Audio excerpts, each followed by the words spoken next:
Siap. Bismillahirrahmanirrahim. Assalamualaikum warahmatullahi wabarakatuh. Waalaikumsalam warahmatullahi wabarakatuh. Gimana? Udah pada makan siang? Alhamdulillah sudah, Bu. Sudah, Ibu. Ada yang saum, dan ada yang saum Senin Kemis, meren. Semoga tetap kuat ya. Menjalani sekarang pertemuan kelima, nggak kerasa 11 lagi, tapi mudah-mudahan masih tetap semangat. Untuk minggu sekarang kita akan mulai ngebahas macam-macam teknik di modifikasi perilaku. Nanti jadi kan mulai di minggu depan akan ada presentasi kreatif dari teman-teman, pembagian kelompoknya lagi dirapikan lagi sama Kak Al. Nah, jadi untuk teknik pertama yang mau saya kenalin adalah video self modeling.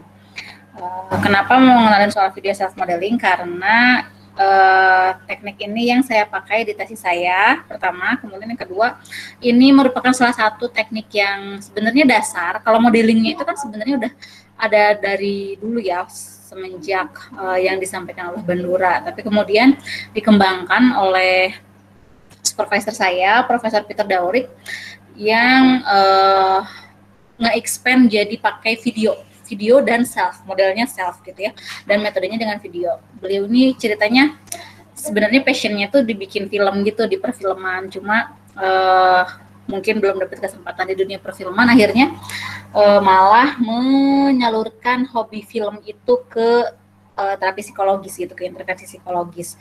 Jadi beliau ini adalah bapaknya video self modeling, profesor saya waktu di University of Auckland, dan ngajarin saya soal teknik atau pelaksanaan intervensi video self modeling ini, di mana seperti teknik modifikasi perilaku lainnya, kita bisa melakukan intervensi modifikasi perilaku tidak dalam ranah klinis tentunya, tapi masih bisa dilakukan oleh misalkan yang S2 tapi nggak mesti profesi misalkan seperti itu.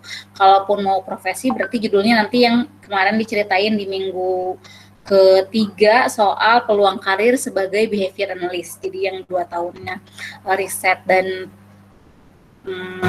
dan kelas, kemudian di tahun ketiganya ada praktek gitu setahun kayak program profesi pada umumnya gitu ya. Oke, nah jadi salah satu kata kunci dari video self modeling itu adalah ada istilah feed forward. Di mana feed forward itu ya kan lawan katanya dari feedback ya. Biasanya kalau di praktikum teman-teman pasti familiar untuk istilah feedback, karena setiap kita melakukan praktek di sesi tertentu, entah mulai dari observasi, interview, dan praktikum-praktikum selanjutnya, pasti tiap sesinya ada feedback dari pembimbing, betul? Tuh. Nah, kemudian feedback itu diberikan biasanya setelah suatu proses dilakukan. Nah, kalau video self modeling itu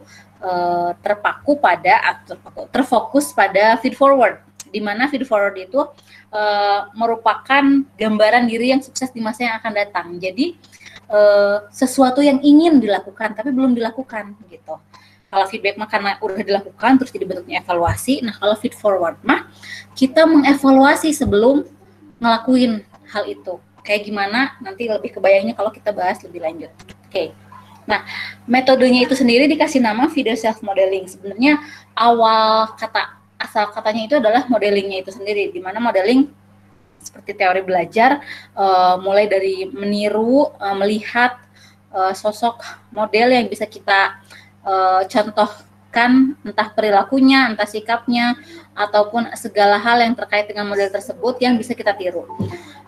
Contoh yang lebih umum sebenarnya seperti kita mengidolakan seseorang, kita tentu akan atau cenderung untuk meniru apa-apa yang dilakukan oleh orang tersebut. Misalkan kita ngefans sama artis K-pop, terus artis K-popnya ngejaga lingkungan. Sebenarnya ada beberapa yang cerita, oh ternyata karena idolanya itu ngejaga lingkungan, terus dia ikut ngejaga lingkungan. Itu kalau yang dampaknya positif gitu. Atau yang lebih klise lagi, tadi ngefans sama artis K-pop tapi jadi sering nyanyi misalnya gitu. Jadi sebenarnya biasanya kalau yang jadi model itu adalah orang yang kita sukai atau sesuatu yang bisa kita tiru perilakunya atau sikapnya gitu kan. Nah, ditambahin nih katanya yang di kata-kata tengah self modeling. Jadi kalau self modeling itu yang jadi model yang kita idolakan itu adalah diri kita sendiri, bukan orang lain. Seperti itu. Gimana caranya kita bisa mengidolakan diri sendiri kalau kita nggak bisa ngelihat? Caranya bisa dengan ngaca. Nah, bisa dengan ngaca kan kadang kalau kita praktek untuk pidato atau misalkan ngomong di depan orang banyak, biasanya kita praktek di cermin gitu ya. Nah, lebih lanjut lagi kalau di teknik modifikasi perilaku itu kita bisa pakai media video, karena video bisa ngerekam diri kita sendiri sehingga kita bisa nonton rekaman kita setelah direkam itu gitu kan ya, setelah membuat video tentang apa yang kita lakukan dan akhirnya kita bisa melakukan modeling terhadap perilaku yang kita inginkan gitu. Oke. Ini dasarnya ya teori dari Bandura kan untuk teori modeling. Ada 2 prinsip. Yang pertama model similarity dan yang kedua ada self efficacy. Yang pertama model similarity. Jadi kalau kata Bandura, semakin mirip si model itu, maka akan semakin mudah kita meniru perilaku model tersebut gitu. Nah, siapa lagi, model apa lagi yang paling baik atau paling mirip sama kita selain dengan diri kita sendiri gitu kan. Jadi video self modeling ini memiliki asumsi bahwa kesamaan model yang di highlight oleh Bandura itu menjadi nilai plus di VSM, karena VSM ini menggunakan model diri sendiri, which is similarity-nya paling tinggi gitu kan, kesamaannya paling tinggi. Oke. Kemudian yang kedua ada prinsip self efficacy, di mana modeling itu akan efektif atau akan berhasil ketika kita yakin metode itu akan berhasil pada kita gitu. Ini salah satu hal yang penting juga ya. Kalau nggak yakin ya nggak akan bisa lanjut gitu sebenarnya. Jadi perlu ada keyakinan bahwa metode yang kita gunakan itu akan membantu klien menumbuhkan perilaku baru atau mengurangi perilaku yang tidak diinginkan ataupun meningkatkan perilaku yang sudah ada, seperti itu. Oke, nah ini salah satu contoh yang digunakan oleh Profesor Peter Daurik untuk anak autis yang memiliki overreaction terhadap stres sosial gitu ya. Jadi si Greg ini namanya Greg. Si Greg ini punya gangguan autism atau Asperger syndrome. Kemudian biasanya kalau dia mengalami tekanan sosial, dia bakal tantrum, entah tantrum atau misalkan overreact aja, overreaktif gitu. Entah tantrum terus marah-marah ke orang atau nyerang ke orang lain, mukul-mukul dan segala macam. Kita dengerin dulu aja yang diceritain sama Greg ya. Suaranya kedengeran? Sebentar. Saya mau ngecek dulu suara videonya kedengeran nggak? Kedengeran, Bu. Kedengeran ya, sip. I don't even want to come to school. I like school. At home we can do anything we like, but at school you have to do what the teachers tell you. I was in charge of everything.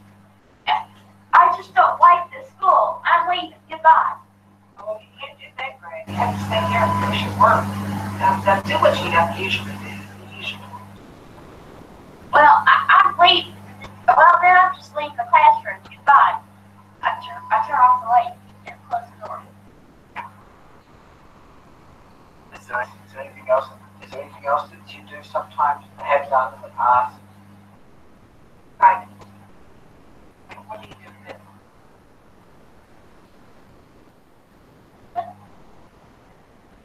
Did you remember some other things that you did now? Y'all nasty words. Y'all Oh, yeah, nasty words, yes. What else?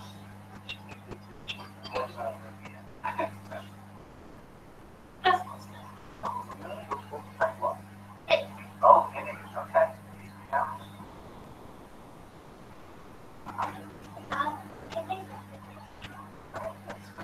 I really appreciate that.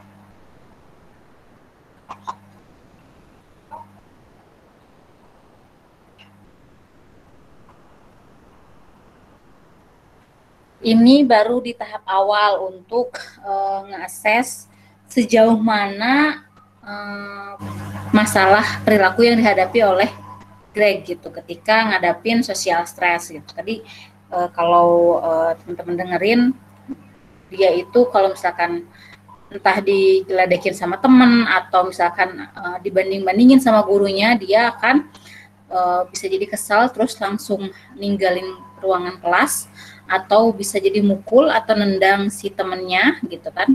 Jadi punya reaksi-reaksi yang berlebihan ketika ngalamin stres sosial seperti itu. Nah, kemudian Profesor Dahrik itu bikinlah video self modeling yang ngajarin Greg untuk melatih reaksinya gitu, melatih reaksinya ketika ngadepin social stress. Jadi pas ngadepin social stress itu si Greg dilatih buat nge-squeeze bola gitu. Jadi ada bola yang bisa di-squeeze kayak squishy gitu kan ya. Jadi tiap dia ngerasa kesal, yang dia ingat adalah bola. Jadi fokus nge-squish bola, enggak sibuk bereaksi ke orang lain dan sampai nyakitin orang lain gitu. Cara ngelatihnya gimana? Dengan bikin video ini dulu. Videonya terdiri dari ada 10 adegan, nanti bisa dilihat coba ya sama teman-teman.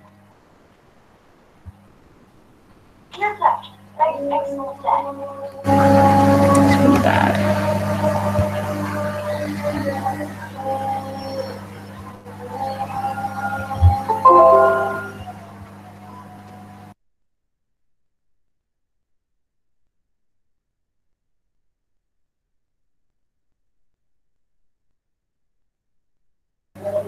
Kalau saya mute,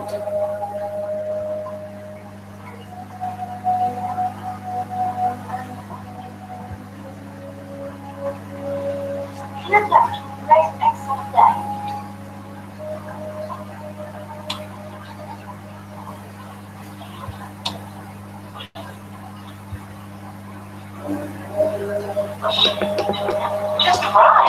You didn't have to try. I feel great. Oh, great.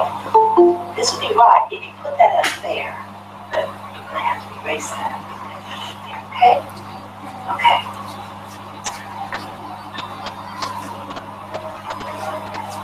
If I had my squeeze ball, I'd still like correcting my mistake. Well, I'll get it for you. Okay, great. Oh.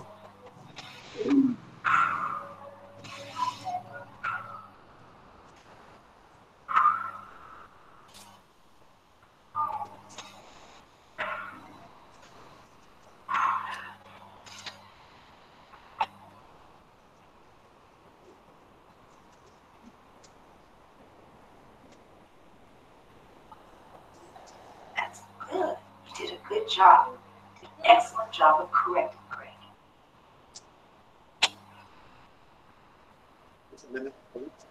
See it. See. Oke. Nah, jadi kalau bisa dilihat tadi adegan-adegannya, mulai dari pertama si Gregnya itu ngerjain sesuatu kan sama temannya, terus temannya tuh dipuji sama gurunya, kemudian pas si Greg itu ada yang salah ngerjainnya gitu. Nah, si Greg kesel kan, nggak bisa nerima kalau dia salah sementara temannya benar gitu kan. Terus si Greg nunjukin emoji sedih itu kan tadi, bete. Nah, itu sebenarnya udah merupakan anteseden dari perilakunya yang overreact itu kan ya. Jadi antesedennya adalah dia bete ketika dia nggak berhasil melakukan sesuatu yang diperintah gurunya sementara temannya berhasil gitu kan. Itu yang jadi antesedennya, yang jadi A-nya. Kemudian behaviornya yang mau diajarin adalah ketika dia kesal kayak gitu, dia bakal minta bola squishy ke gurunya supaya dia bisa ngalihin overreact dia ke bola squishy gitu kan. Akhirnya dicontohin lah di video itu kan, dia minta ke gurunya, bolehkah aku minta bola untuk aku remas supaya aku bisa mengerjakan lebih baik, katanya gitu. Karena asumsinya adalah ngerjain baik karena dia nggak emosi yang over gitu ya.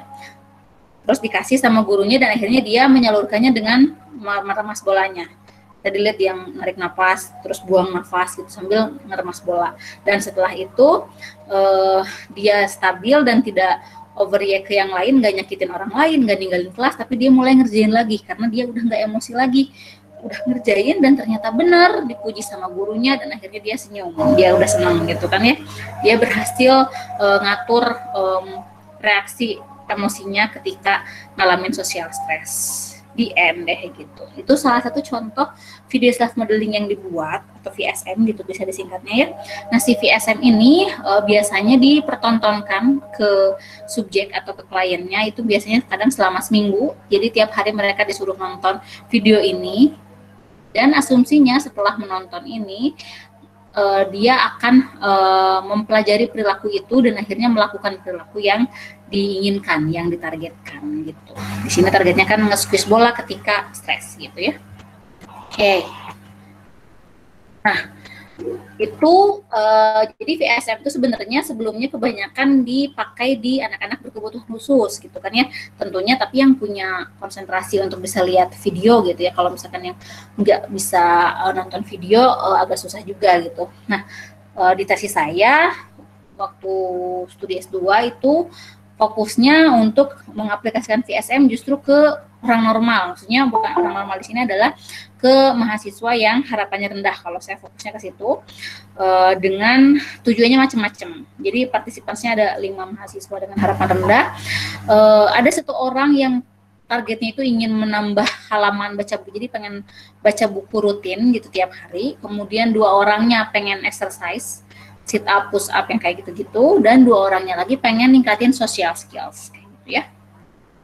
Oke, nah hasilnya nunjukin bahwa dari 5 orang ini yang 3, jadi ada 1 orang exercise dan 2 orang yang social skills itu mereka nunjukin keberhasilan yang efektif dengan setelah nonton VSM gitu. Jadi mereka satu-satu nih syuting, saya bikinin videonya. Yang baca buku berarti bikin self model baca buku gitu, yang exercise bikin self model mereka lagi exercise gitu. Terus yang social skills juga sama, mereka lagi berinteraksi sama orang baru gitu ya untuk social skills. Nah, yang 2 itu keberhasilannya nggak terlalu signifikan meskipun ada, tetapi sedikit gitu ya. Hal ini disebabkan ternyata si 2 orang ini target yang benar-benar dipengenin untuk dirubahnya ternyata bukan itu, bukan baca buku ataupun exercise, tapi mereka sebenarnya punya prioritas lain gitu, yang belum teridentifikasi sejak awal, dan juga di tengah jalan itu mereka berubah. Jadi kayak ternyata pengen rubah nih target perilakunya jadi ini, misalkan kayak gitu. Jadi memang untuk menentukan target perilaku yang jelas itu sangat penting karena itu juga akan menentukan keberhasilan metode modifikasi perilaku yang kita pakai gitu ya. Nah, tahapan untuk bikin VSM ini sebenarnya secara garis besar ada 4 tahapan ya. Yang tahapan pertama itu baseline, di mana kita ngukur perilaku awal. Jadi sebelum dikasih intervensi, kita buat tahu nanti kan sebelum sesudah nih dibandingin apakah meningkat atau enggak gitu ya. Jadi untuk ngitung sebelumnya itu kita ngobservasi selama seminggu yang nge-record itu kan. Kemudian setelah nge-record perilaku yang mau diubah, kita bisa mulai sambil melakukan syuting videonya dengan ngerekam. Misalkan tadi yang saya kasih contohnya di baca buku misalkan ya.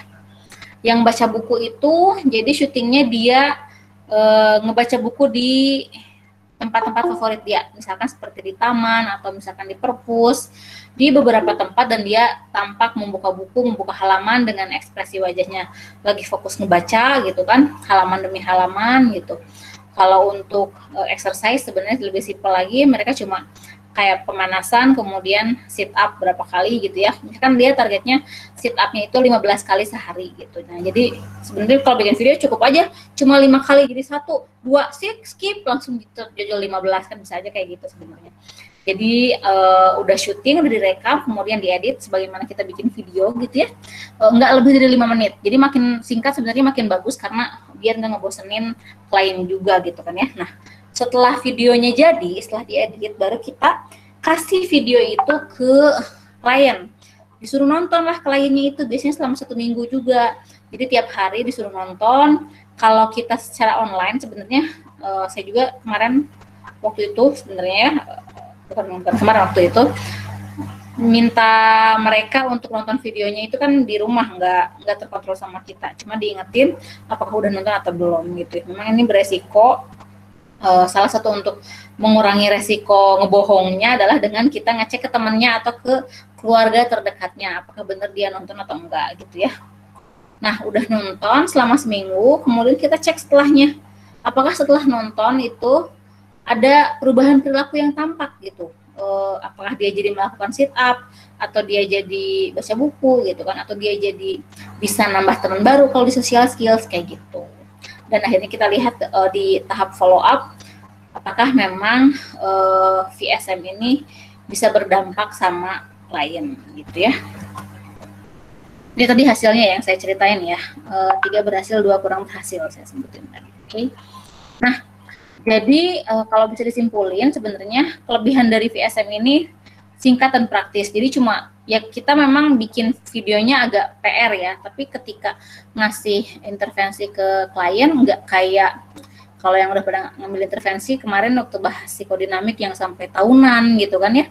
Kalau ini kita cukup meluangkan waktu selama sehari 5 menit buat nonton video dan harapannya setelah seminggu nonton video yang cuma durasinya 5 menit itu kita bisa mempelajari perilaku baru gitu kan ya. Dan juga praktis untuk si klien sebenarnya secara garis besar. Kalau si terapisma gitu ya yang atau behavior modifier tetap ribet, harus misalkan ngeproduksi video, syuting, terus ngedit video, terus nanti mantau, terus nge-record progres dari klien gitu-gitu kan ya. Cuma kalau dari sisi klien memang lebih singkat dan praktis gitu, lebih simpel untuk dijalani. Tapi kekurangannya adalah karena ini video, jadi kurang cocok untuk anak di bawah usia 4 tahun atau kemampuan kognitif rendah, karena kan butuh konsentrasi untuk menyimak video yang ada gitu ya. Kalau misalkan nggak bisa disimak videonya ya bukan video self modeling lagi, namanya beda lagi gitu kan ya. Jadi itu kelebihan sama kekurangan dari VSM gitu. Oke, ada yang mau ditanyakan?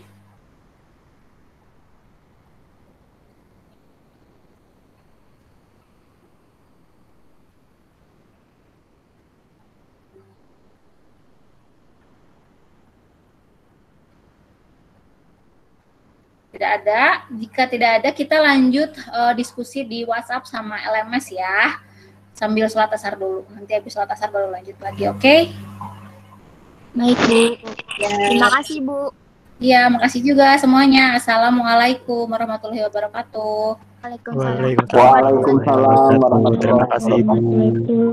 Terima kasih, Bu. Terima kasih, Bu.